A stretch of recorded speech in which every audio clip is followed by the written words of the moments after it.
There is a log mansion tucked into the hills just north of Nashville that once held one of the biggest stars in country music, and for years almost nobody outside her inner circle ever saw what it actually looked like inside.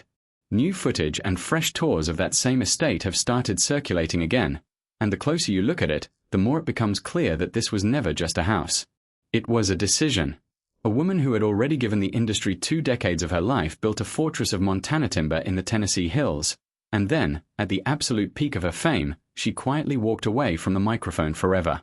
Before we get to the mansion itself, you have to understand who Barbara Mandrell was, because the house only makes sense once you know what she was trying to protect.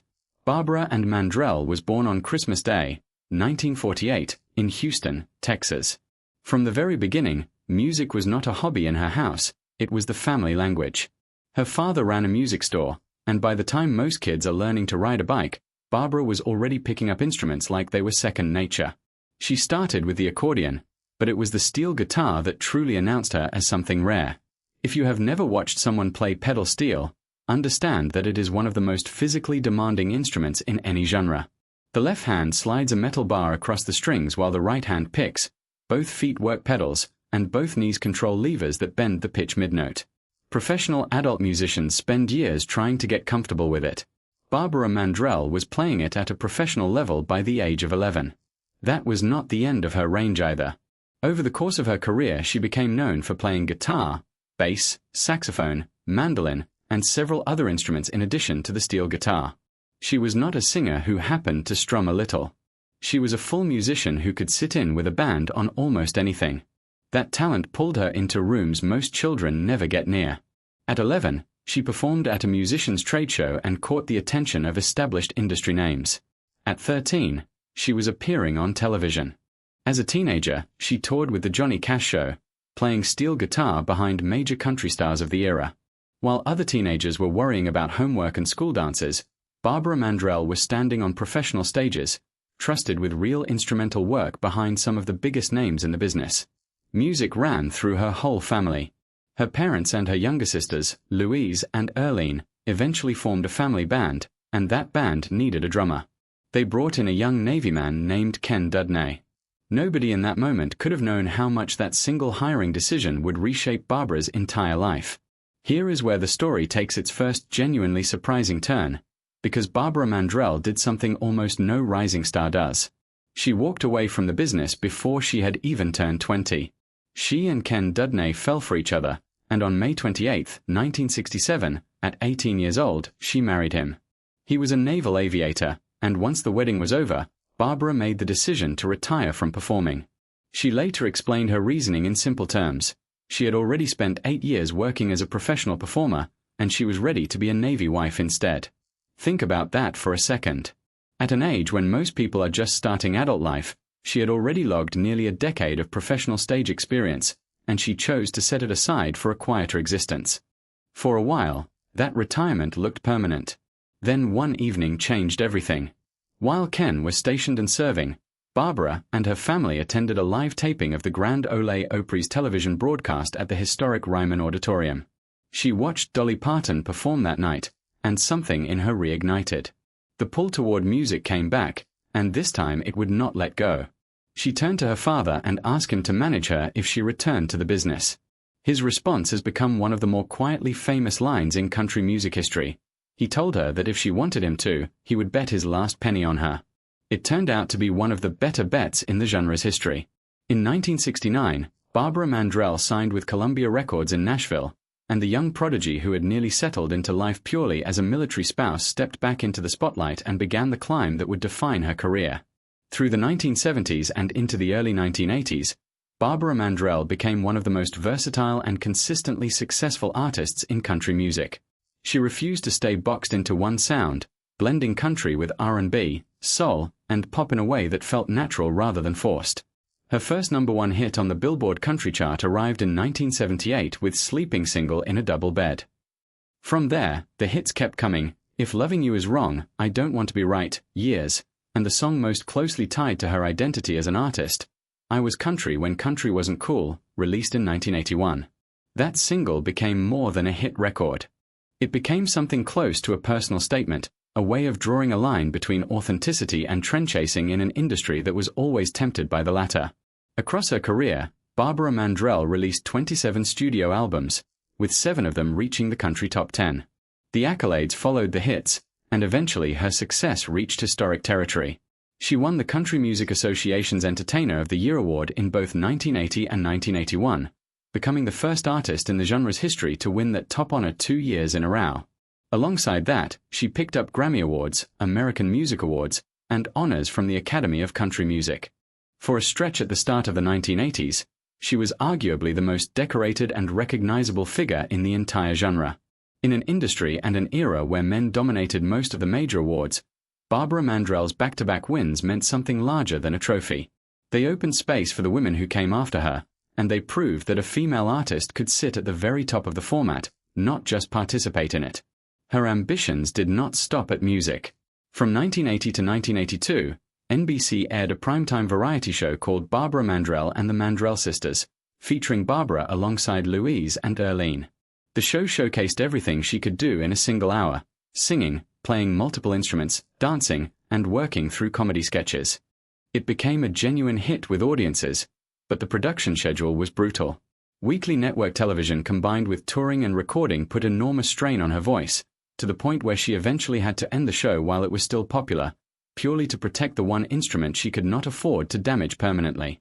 She returned in 1983 with a Las Vegas stage production called The Lady is a Champ, along with an accompanying HBO special. By that point, she had reached the summit: the awards, the chart dominance, the television recognition, and broad mainstream fame. It was in the middle of that peak that she made the decision to build the home that would carry her name long after her performing years had ended. In the mid-1980s, at the height of her wealth and visibility, Barbara Mandrell began constructing a home unlike anything most country stars had ever attempted. The result, completed in 1988, was named Fontanel. The name itself is worth pausing on, because it was a deliberate choice. Fontanel is the medical term for the soft spot on a baby's head, the vulnerable, unhardened part of an infant's skull. Mandrell chose that name intentionally. She wanted the estate to function as a family's soft spot, a place of comfort and protection, shielded from the pressure of public life. For all its scale, the home began as a deeply personal idea rather than a display of wealth. She wanted a genuine refuge for her husband and their 3 children, and that intention becomes even more meaningful once you learn what had happened to her family just a few years before construction was finished. The physical scale of Fontanel was staggering. Depending on the source, the finished log home measured somewhere between 27,000 and 30,000 square feet, and at the time it was completed, it was considered the largest log home in the United States. It sat in Whites Creek, Tennessee, roughly 13 minutes north of downtown Nashville, on an estate that different records place at anywhere from around 120 to over 200 acres. A gated driveway stretched roughly 1.5 miles from the road to the house itself, creating a real sense of distance and privacy before a visitor ever reached the front door. The construction process alone is a story on its own. The timber was hand-selected in Montana, where the logs were originally cut and assembled to test the fit of the structure. Once that test assembly was approved, the entire building was taken apart, with each log individually marked so it could be reassembled correctly, and shipped roughly 1,600 miles across the country to Nashville, where it was rebuilt piece by piece. The materials arrived by truck in dozens of loads, around 42 truckloads of logs, plus several more truckloads of tongue-and-groove lumber for the towering wood beam ceilings. It was less like ordinary home construction and more like relocating a piece of a Rocky Mountain forest to the hills of Middle Tennessee. Inside, Fontanel reflected the life of a major recording artist who also wanted a functional family home. The estate included more than 20 rooms in total, with 6 bedrooms and 13 bathrooms. There were 5 fireplaces and 2 full kitchens. A dramatic angled glass skylight roof, supported by massive exposed beams, poured natural light into the main living areas. There was an indoor swimming pool with a cover that could convert the space into a dance floor for entertaining. The grounds included an indoor shooting range, a helipad, a volleyball court, and generous entertaining spaces both inside and out. Beyond the house itself, the property held a flowing creek, 2 ponds fed by a roughly 15-foot waterfall, hiking trails, a large barn, and smaller log cabins for extended family. One of those smaller structures, a log home of more than 3,000 square feet, had actually housed the family while the main mansion was still under construction. From 1988 until 2002, Fontanel was home to Barbara Mandrell, her husband Ken Dudney, and their 3 children. By every account available, it functioned exactly as she had hoped. It was private. It was warm. It gave one of the most recognizable women in America a place where she could close a gate behind her and simply exist as a wife and mother rather than a public figure. But the deeper meaning behind that refuge only becomes clear once you understand what the family had already survived before they finished building it. On September 11, 1984, near her home in Hendersonville, Tennessee, Barbara Mandrell was driving her Jaguar with 2 of her children in the car, her son Matthew and her daughter Jamie.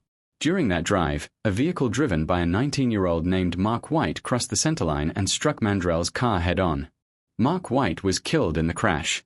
That fact deserves to stay at the center of any retelling of this story, because a teenager lost his life that day, and any account of what happened to Barbara Mandrell has to leave room for the grief experienced by the White family, because before this became part of Barbara's biography, it was a tragedy that belonged to them first.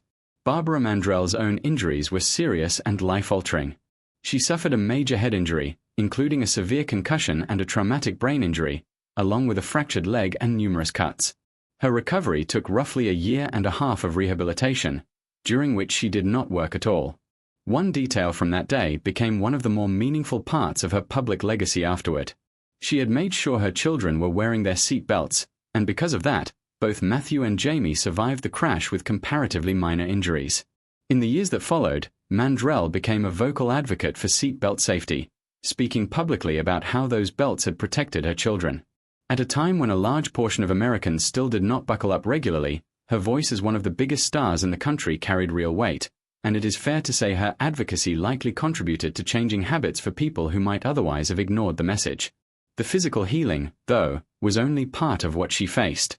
After the crash, Mandrell dealt with lasting mood changes and emotional pain, which is one of the cruelest aspects of a traumatic brain injury. The visible wounds heal on a schedule, but the invisible effects on memory, mood, and emotional regulation can linger far longer and reshape daily life in ways that are difficult for both the person and the people around them to fully understand. Mandrell later spoke candidly about how dark that period became for her, saying she seriously considered retiring in the aftermath of the accident. By most accounts, the crash altered the direction of both her personal life and her career going forward. She did return to performing, but she returned changed by what had happened, and there was no simple path back to exactly who she had been before. There was also a more complicated public chapter attached to the crash. Mandrell and her husband filed a lawsuit against the estate of the young driver, seeking over $10 million in damages. According to their attorney at the time, the legal action was tied largely to insurance matters rather than personal animosity, and this kind of claim against an estate is a fairly standard legal mechanism in serious accident cases. Even so, many fans reacted with genuine anger, because on the surface it looked like a wealthy celebrity suing the family of a teenager who had died. It is a genuinely uncomfortable chapter with no clean hero or villain, just a devastating accident and a legal aftermath that left very little room for anyone involved to feel good about the outcome. Mandrell addressed the crash and its aftermath with real honesty in later interviews and in her own writing, and that honesty remains one of the more respected parts of how